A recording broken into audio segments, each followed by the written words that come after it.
kasgi būtų, jeigu jų nebūtų. Tai tikriausiai pražūčiau.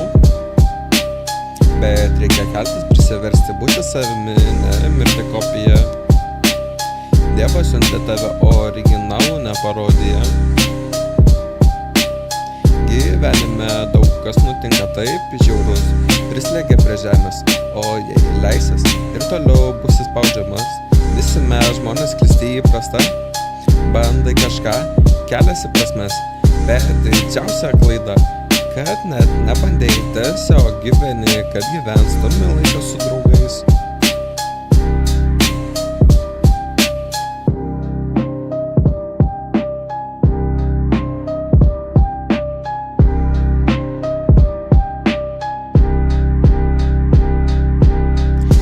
Laikas su draugais ir aš, bet geriau be jų, nes kas čia per draugai, kurie už nugaros tave peikia, bando pašiepti.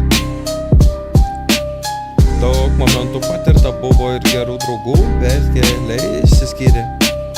Dabar gyvenimas pradėjo slėgti, ateina atsakomybės, artėja tas laikas, kai reikės atsiskirti nuo kitų, nebūti priklausomu nuo tėvų.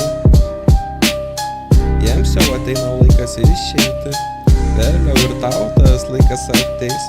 Turi palikti žymę, kad čia buvai, kad kažką padarei, nesėdėjai ir neliūdėjai, gyvenai taip, kaip patiko, pajutai malonumą, atradai save, kad išėjęs nesigailėtum.